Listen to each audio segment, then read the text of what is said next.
আমাদের শাবানা আপু 21শে পদক পেয়েছেন কিনা আমি জানি না। ববিতা আপা কি 21শে পদক পেয়েছেন? বিগত 15-16 বছরে অনেক অনৈতিক কাজ হয়েছে। মৌসুমী যখন ইনু সাহেব মন্ত্রী ছিলেন, উনি এখন কারাবন্দী, ওনার টাইমে অনুদানের জন্য আমি মৌসুমী আমরা একটা জমা দিয়েছিলাম। আমাদেরকে বলা হয়েছিল যে 2 থেকে 3-এর মধ্যেই কিন্তু আমাদের এই ইয়েটা কি বলে স্ক্রিপ্টটা অবস্থান করবে। তখন আমি যদি ভুল না করি 10টা ছবিকে অনুদান দেওয়া হয়েছিল। একটা সময় গিয়ে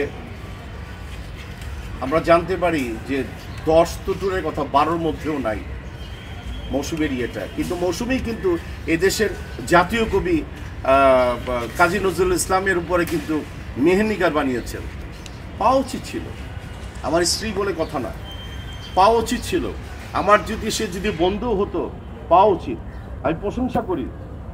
আপনি যদি আমার প্রশংসার সূত্রপাত ধরেন, তাহলে আমি বলবো আমার চেয়ে আমার যারা সিনিয়র জুনিয়র যারা স্টার হিরো আছে সবাই আমার চেয়ে ভালো।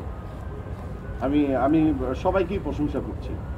আজকে এই মুক্ত বাংলাদেশে, মুক্ত এফডিসিতে, যখনই মুক্ত এফডিসিটাকে বলবো তখন কিন্তু প্রায় অলমোস্ট 80-90% শিল্পী, পরিচালক অনেক জায়গায় তাদের সিল পড়ে গেছে, অনেকভাবে।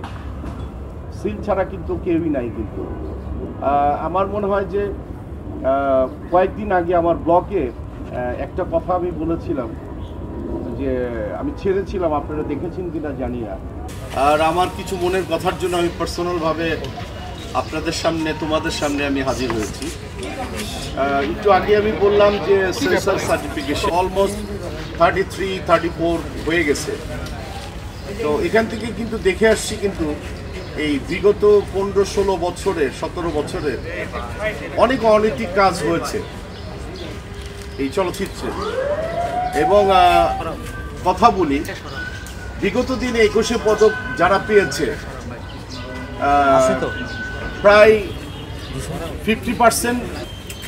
আমি একজন মানে বাংলা চলচ্চিত্রের, উপমহাদেশের চলচ্চিত্রের একজন কিংবদন্তি শবনম ম্যাডামের কথা যদি বলি, উনি জন্ম নিয়েছেন কি পাকিস্তানে না বাংলাদেশে? বাংলাদেশে জন্ম নিয়েছেন। শিল্পী হয়েছে কোথায়? বাংলাদেশে। উনি স্টার হিসাবে পাকিস্তানে গিয়েছেন, ওখানে মেগাস্টার ছিলেন উনি কিন্তু মাটির টানে বাংলাদেশে চলে আসছে। এটা কি তার অপরাধ? অপরাধ না। যদি তাকে 21শে পদক কিন্তু দেওয়া হয়নি। আমাদের শাবানা আপু 21শে পদক পেয়েছেন কিনা আমি জানি না। পেয়েছেন কি? মানে আজীবন সম্মাননা, 21শে পদক পায়নি। তো 21শে পদক পাওয়ার আগে যদি শাবানা আপা যদি না পায়, তাহলে আমার মনে হয় আমার মৃত্যুর প্রায় 50 বছর পরে বোধহয় আমার 21শে পদক পাওয়া উচিত। হ্যাঁ। এবং ববিতা আপা কি 21শে পদক পেয়েছেন? প্রশ্ন।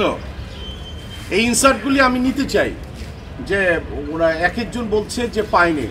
কেন পায়নি? কি অপরাধ তাদের? ভিন্ন মতাবলম্বী কাজ যদি কেউ যদি করে থাকে, আমার একটা চয়েস থাকতেই পারে। আমি মোহামেডানের সাপোর্টার, কেউ আহ্বানী সাপোর্টার, কেউ অন্য দলকে সাপোর্ট করবে, এটা হতেই পারে।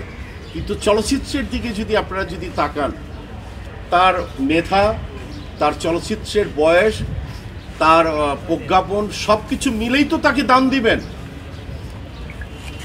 নাকি দাম দিবেন না? একটা স্টার যখন তৈরি হয়, সে কি নামাজ পড়ে কি পড়ে না, তার কয়টা ওয়াইফ, কয়টা তার মায়ের সাথে কি সম্পর্ক, বাবার সাথে কি সম্পর্ক, তার কনজুগাল লাইফ কি অবস্থা, এগুলি কি দেখে দর্শক? অবশ্যই দেখে না। একজন দেখে একজন স্টারকে। তো সেইটাই যদি বিচার হয়, তাহলে এরা কিন্তু কখনোই কিন্তু ন্যাশনাল কি বলে 21শে পদক কিন্তু পায়নি। যাদেরকে পেয়েছে তারাও আমার সিনিয়র এবং অনেকটা কারেক্ট আছে। আবার একসময় আমি চিন্তা করেছি যে, আমি নাম বলবো না, আপনারা গেস করবেন কি করবেন না, এটা আপনাদের একান্তই ব্যক্তিগত ব্যাপার, যে চলচ্চিত্রে কাজ করেছেন, মিডিয়াতে উনি, টেলিভিশনে উনি স্টার সুপারস্টার। হ্যাঁ, আমি কোনো ইঙ্গিত করে কাউকে কথা বলবো না, নামও মেনশন করব না, সবাই আমার সিনিয়র। তাকে 21 পদক দেওয়া হয়েছে, কিন্তু শাবানা বুকে দেওয়া হয়নি, ববিতা আপাকে দেওয়া হয়নি, তারপরে শবনম ম্যাডামকে দেওয়া হয় না।